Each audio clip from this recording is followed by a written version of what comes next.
Hello, it's January the 2nd, 2012. Last night we looked at Genesis chapter 1 and tonight we're going to look at Genesis chapter 2. So here we go. Genesis chapter 2 and verse 1. Thus the heavens and the earth were completed in all their vast array. By the seventh day God had finished the work he had been doing. So on the seventh day he rested from all his work, and God blessed the seventh day and made it holy, because on it he rested from all the work of creating that he had done. Verse 4, it says Adam and Eve. This is the account of the heavens and the earth when they were created. When the Lord God made the earth and the heavens, and no shrub of the field had yet appeared on the earth, and no plants of the field had yet sprung up. For the Lord God had not sent rain on the earth, and there was no man to work the ground. But streams came up from the earth and watered the whole surface of the ground. The Lord God formed the man from the dust of the ground, and breathed into his nostrils the breath of life. And the man became a living being. Now the Lord God had planted a garden in the east in Eden, and there he put the man he had formed. And the Lord God made all kinds of trees grow out of the ground, trees that were pleasing to the eye and good for food. In the middle of the garden were the tree of life and the tree of knowledge of good and evil. A river watering the garden flowed from the Eden, and there it separated into 4 headwaters. The name of the first is Pishon.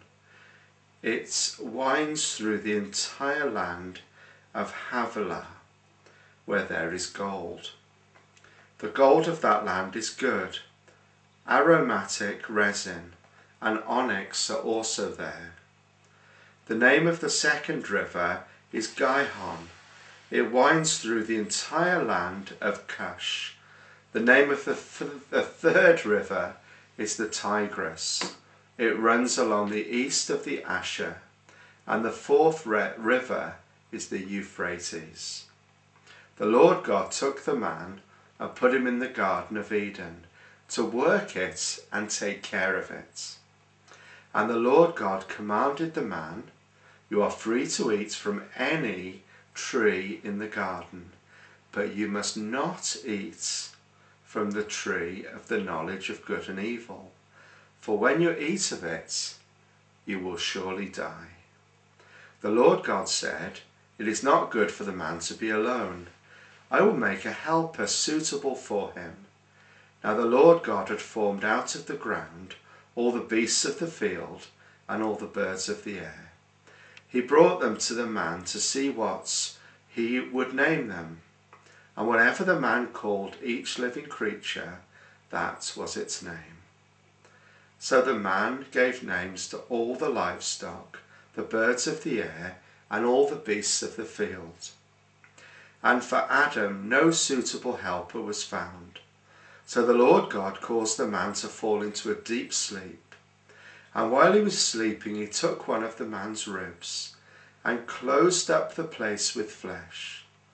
Then the Lord God made a woman from the rib he had taken out of the man, and he brought her to the man. The man said, I was going to tell you I've had confirmation that Burnsy is coming tomorrow. "Oh, is he? Oh, excellent. That's good. What time's he coming over?" 10:15. 10:15. Excellent. That's good. Just recording Genesis chapter 2. Do you want to be in it? Cool. Hi. That's Luke. Verse 23. The man said, "This is now bone of my bones and flesh of my flesh.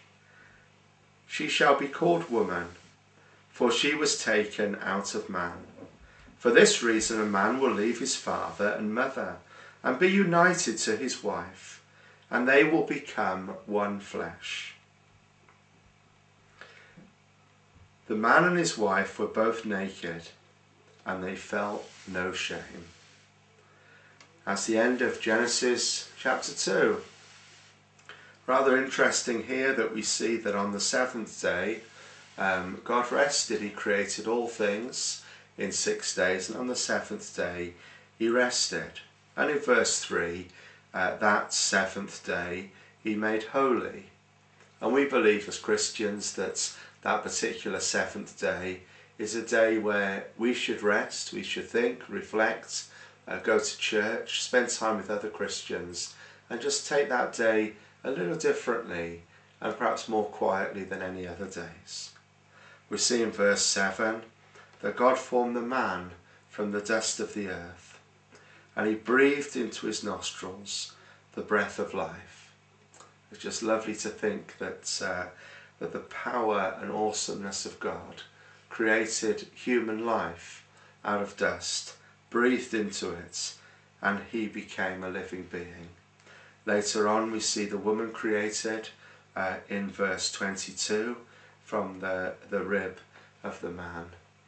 This Bible and the words of this particular Bible are astonishingly powerful and significant if we just spend a little bit of time just to stop and think and reflect as to what God really did do in that first week and those first days in creation. Also remember that there was a particular tree, the tree of knowledge, and the tree of knowledge, the tree of good and the tree of evil, that God said that the man and the woman were not to eat from. I think in the next chapter, in chapter 3 of Genesis, we'll see that play a significant part, and we'll see also the role of Satan as the tempter. Well, thank you very much for watching and listening, and I'll record something tomorrow for you, so all the best and take care.